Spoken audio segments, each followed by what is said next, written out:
한국 드라마 오징어 게임이 전 세계적으로 선풍적인 인기를 끄는 이유가 무엇일까요? 이 드라마 각 시즌별로 한국의 어린이 놀이를 가지고 456명이 456억의 상금을 걸고 목숨을 거는 서바이벌 게임은 오늘날의 현대인의 모습을 보여주고 있습니다. 우리가 사는 자본주의 사회에서 인간의 존엄이나 존재 가치는 사라지고 숫자와 기능으로 보는 이 자본주의의 위선, 불평등한 사회 구조, 돈 앞에서 얼마나 쉽게 타락하고 이용당할 수 있는 인간의 연약함과 이기심의 갈등, 이 극한 상황 가운데 인간다움, 휴머니티를 지킬 수 있는가에 대한 질문. 과연 인간은 착한 존재인가? 아니면 악한 존재인가에 대한 인간 본성에 대한 철학적 질문을 갖고 있습니다. 단순한 게임이 아닌 현대 사회의 구조적 모순과 인간 내면의 갈등을 상징적으로 잘 그린 작품이라고 할 수 있죠. 예수님 당시에도 유대 문화 가운데 아이들이 두 패로 갈라노는 잔치와 장례 놀이가 있었습니다.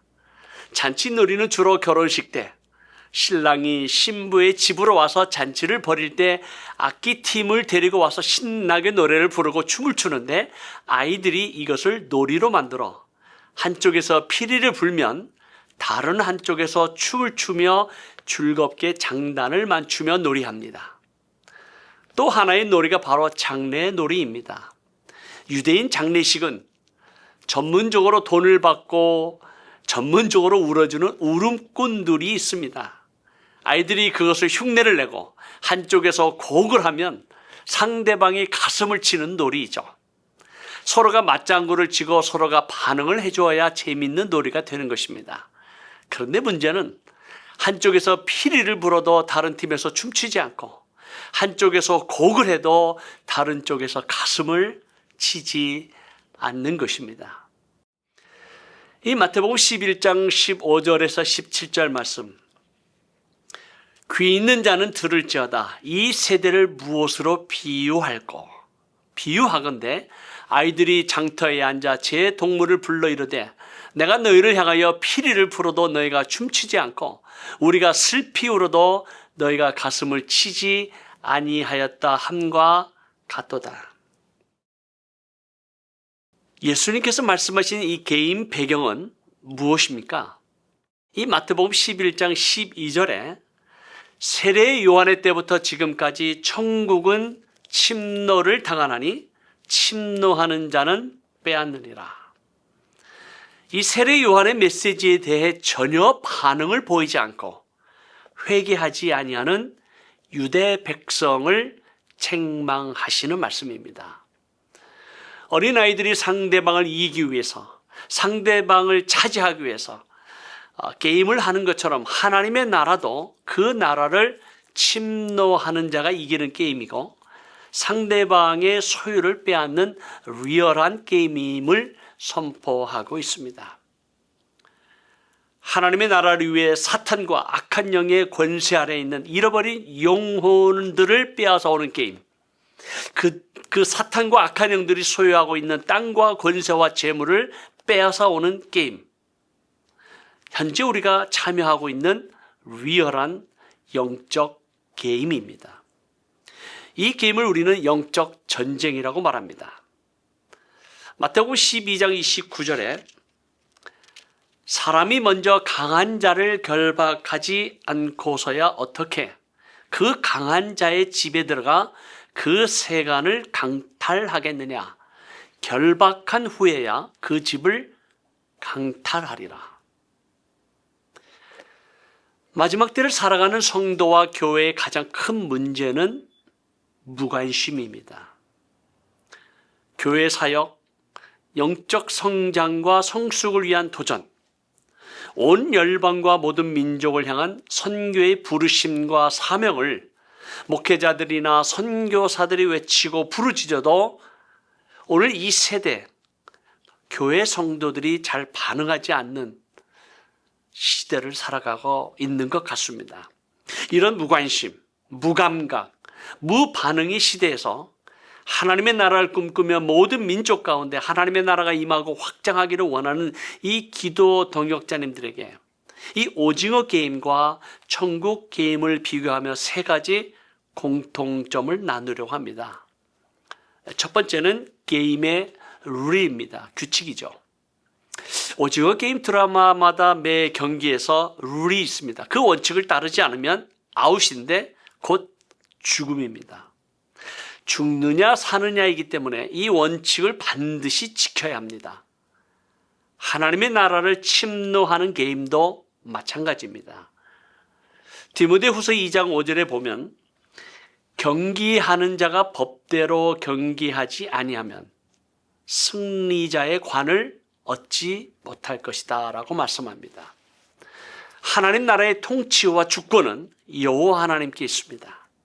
하나님의 통치와 권세가 임한 그의 나라가 이 땅에서 완성되는 그날까지 하나님이 주시는 권세와 능력을 가지고 우리는 침노해야 합니다. 세례 요한의 때부터 지금까지 천국은 침노를 당하나니 침노하는 자가 그 땅과 그 땅에 속한 것을 빼앗아야만 합니다. NIV 성경을 바라보면 조금 다르게 해석을 하는데요. 이 세례 요한의 날부터 하나님의 나라는 힘차게 전진하고 있으며 힘이 있는 자가 그 나라를 차지하게 된다라는 뜻입니다. 따라서 천국 게임의 가장 중요한 룰은 하나님의 통치가 임하고 하나님의 법대로 게임하는 것입니다. 둘째로 게임에서 이겨야 합니다. 오징어 게임에서 살기 위해 그리고 이기기 위해서 온갖 지혜와 경험과 능력을 동원합니다. 성경 말씀에도 있죠. 운동장에서 다름질하는 자들이 다 달릴지라도 오직 상을 받는 사람은 한 사람인 줄을 너희가 알지 못하느냐? 너희도 상을 받도록 이와 같이 다름질하라 라고 말씀합니다.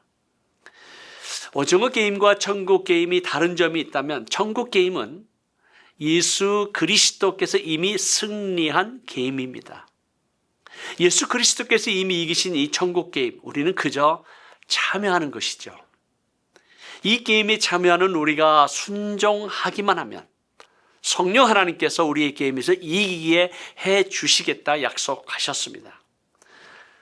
천국을 침노하는 게임에 참여하는 자, 그 나라를 침노하기 위해 우리의 힘과 지혜를 모으고 우리의 은사와 물질을 모으면 하나님께서 친히 그 게임에서 이기게 하실 것을 믿습니다. 셋째는 게임에 상급이 있습니다. 오징어 게임에 참여한 사람들의 공통적인 목표는 456억의 상금을 차지하는 것입니다. 과거의 자신의 삶이 어찌하든 이 상금을 차지하기 위해서 욕심을 내기도 하고 변칙을 사용하기도 하고 상대방을 짓밟아 버리기도 하는 이 비인간적인 권모술수도 등장합니다. 현대인의 모습이죠. 어쩌면 우리의 모습이기도 합니다. 수많은 수고와 노력을 다해 이 세상에서 얻는 상과 명예는 결국 사라지고 없어지는 것이지만 우리가 참여하는 천국 게임의 상급은 차원이 다른 영원한 것임을 선포하고 있습니다.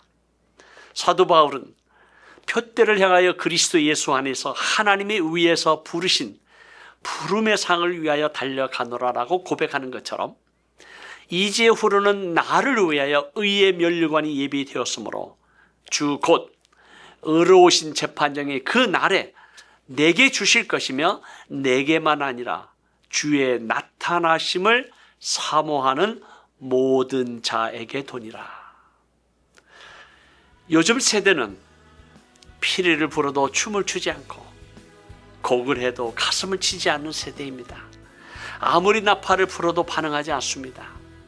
그럼에도 불구하고 우리는 하나님의 나라가 계속해서 전진하고 완성되는 그날까지 이 천국 게임에 계속해서 참여해야 해야만 합니다. 마지막 때 하나님의 말씀이 성취되는 영적 대추수의 그날, 수많은 영혼들이 여호와 하나님께로 돌아올 것을 믿습니다. 하나님의 나라는 계속 확장되고 있으며 하나님의 나라는 참여하는 자의 것이 될 것을 믿습니다.